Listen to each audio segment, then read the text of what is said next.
नमस्कार। आज 24 जून 2025 है। तो आज हम देख रहे हैं हाल के समाचारों और वित्तीय रिपोर्ट्स को और समझने की कोशिश करेंगे कि कैसे ये वैश्विक घटनाएं, खासतौर पर मध्य पूर्व में जो ये संघर्ष विराम हुआ है, उसका असर भारतीय बाजारों और कुछ खास सेक्टर्स पर क्या पड़ रहा है। हाँ, बिल्कुल। मतलब आज की चर्चा इसी पर रहेगी कि ये जो जियोपॉलिटिकल बदलाव हैं, तेल की कीमतें कैसे बदलीं, शेयर बाजार पे क्या असर हुआ, और फिर विमानन उद्योग है और कुछ खास कंपनियां जैसे अडानी एयरपोर्ट्स, भारत इलेक्ट्रॉनिक्स, पूनावाला फिनकॉर्प, इन सब पर क्या प्रभाव पड़ा। तो सबसे पहले ये जो संघर्ष विराम की खबर आई अमेरिका की मध्यस्थता से, इसने लगता है ग्लोबल इन्वेस्टर्स का मूड एकदम से बदल दिया। और इसका असर तो सीधे हमारे बाजारों पर दिखा भी। सेंसेक्स करीब 1000 पॉइंट ऊपर। हाँ, उछला बिल्कुल। सेंसेक्स में अच्छी बढ़त थी और निफ्टी भी वो 25,250 के पार चला गया। और इसमें खास तौर पर banking, financial services, auto, metal, इन सब शेयरों में काफी तेजी दिखी। अच्छा, और इसके साथ ही जो एक और अहम बात हुई, कच्चे तेल की कीमतें वो लगभग 4% गिरी। मतलब $69.4 प्रति बैरल के आसपास आ गई। ओह, 4%। ये तो भारत के लिए काफी अच्छी खबर है ना। महंगाई की चिंता थोड़ी कम होगी। हाँ, बिल्कुल। ये हमारी इकोनॉमी के लिए मतलब काफी पॉजिटिव संकेत है। और जाहिर है तेल की कीमतें गिरने का सीधा फायदा तो फिर ऑयल मार्केटिंग कंपनियों को मिला होगा। बीपीसीएल, आईओसी, एचपीसीएल वगैरह, उनके मार्जिन सुधरे होंगे। हाँ, सही कहा। उनके लिए तो ये एक अच्छी खबर है। लेकिन विमानन क्षेत्र, एविएशन सेक्टर, वहां कहानी थोड़ी अलग दिख रही है। मतलब संघर्ष विराम से अब तो राहत है, पर इससे पहले जो टेंशन बढ़ी थी उसने सेक्टर पे काफी बुरा असर डाला था, है ना। हाँ, ये बात सही है। ये एक मतलब विरोधाभास जैसा है। संघर्ष विराम की घोषणा से पहले जो तनाव था, उसके चलते एयर इंडिया और अकासा एयर जैसी अपनी भारतीय एयरलाइंस को भी मध्य पूर्व, यूरोप, नॉर्थ अमेरिका की कई उड़ानें रोकनी पड़ी एकदम अचानक। तो इससे न सिर्फ यात्रियों को दिक्कत हुई, बल्कि एयरलाइंस का जो रेवेन्यू है, उनकी जो ऑपरेशनल प्लानिंग थी, उस पर काफी गहरा असर पड़ा। यहाँ तक कि कतर का एविएशन सेक्टर भी इससे प्रभावित हुआ। अच्छा, तो मतलब एविएशन अभी भी उस पिछले असर से जूझ रहा है। चलिए अब जरा कुछ बड़ी कंपनियों की खबरों पर आते हैं।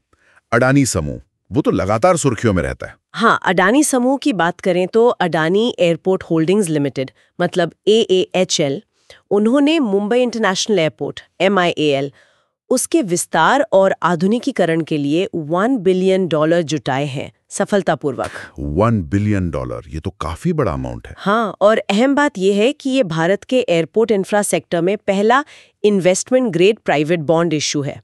ये दिखाता है कि ग्लोबल इन्वेस्टर्स का भरोसा है। ये वाकई एयरपोर्ट इंफ्रा के लिए एक बड़ा कदम है। और वो ग्रीन एनर्जी में भी कुछ कर रहे थे शायद। जी, अडानी एंटरप्राइजेस की एक सब्सिडियरी ने कच्छ, गुजरात में भारत का पहला 5 मेगावाट का of grid green hydrogen pilot plant चालू किया है। अच्छा, ये रिन्यूएबल एनर्जी से हाइड्रोजन बनाएगा। मतलब भारत का जो नेशनल ग्रीन हाइड्रोजन मिशन है, उसके लिए ये एक महत्वपूर्ण कदम है। ठीक है। अब रक्षा क्षेत्र, डिफेंस सेक्टर, वहां भी कुछ हलचल है। हाँ, डिफेंस में भी काफी कुछ चल रहा है। भारत इलेक्ट्रॉनिक्स लिमिटेड BEL, उनको हाल ही में 5.8 बिलियन रुपए के नए ऑर्डर मिले हैं। और साथ ही उन्होंने घरेलू सेमीकंडक्टर बनाने के लिए टाटा इलेक्ट्रॉनिक्स के साथ एक अहम MOU साइन किया है। ये आत्मनिर्भर भारत की दिशा में एक बड़ा कदम है। मतलब BEL मौजूदा ऑर्डर्स के साथ साथ भविष्य की टेक्नोलॉजी पर भी फोकस कर रहा है। सेमीकंडक्टर्स तो बहुत जरूरी हैं। और कोई कंपनी? हाँ, इसी तरह भारत फोर्ज, वो सेना के लिए कार्बाइन बनाने का जो टेंडर था, उसमें L1 बिडर, मतलब सबसे कम बोली लगाने वाले के रूप में सामने आए हैं। ओके, और एक और खबर है जेन टेक्नोलॉजीज। उन्होंने टीसा एरोस्पेस, जो ड्रोन्स में स्पेशलाइज करती है, उसमें हिस्सेदारी खरीदी है। तो वो ड्रोन सेगमेंट में अपनी पकड़ मजबूत कर रहे हैं। अच्छा, तो डिफेंस में भी काफी एक्शन है।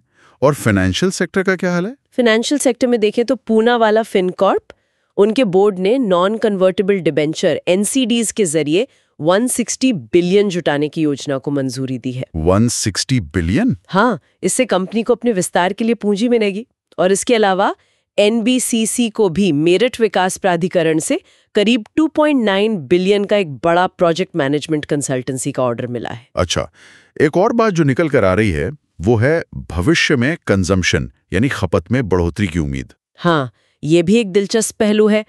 HSBC और बोफा जैसे बड़े एनालिस्ट्स का मानना है कि हाल में जो टैक्स कटौती हुई है और आगे 8वें वेतन आयोग की सिफारिशें आ सकती हैं, ब्याज दरें भी कम होने की उम्मीद है, इन सब से मिलकर सालाना खपत में 30 से 40 बिलियन तक की बढ़ोतरी हो सकती है। 30-40 बिलियन, ये तो बहुत बड़ा आंकड़ा है। हाँ, और ये निश्चित रूप से कंज्यूमर गुड्स, सर्विसेज, यहाँ तक कि फूड डिलीवरी जैसे सेक्टर्स के लिए भी एक बड़ा बूस्ट हो सकता है।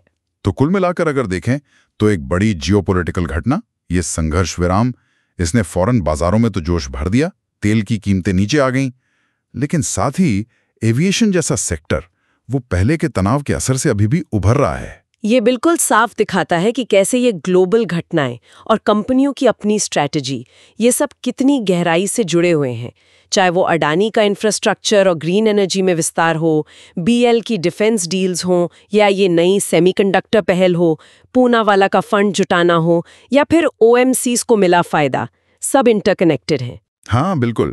और आज की इस पूरी चर्चा से एक सवाल मन में आता है जिस पर शायद आगे सोचने की जरूरत है कि ठीक है, संघर्ष विराम से तात्कालिक राहत तो मिली है, पर क्या हमारे अलग अलग सेक्टर्स की सप्लाई चेन और उनकी जो रणनीतियां हैं वो भविष्य में अगर फिर से ऐसी कोई जियोपॉलिटिकल अस्थिरता आती है तो उसका सामना करने के लिए वाकई काफी लचीली हैं?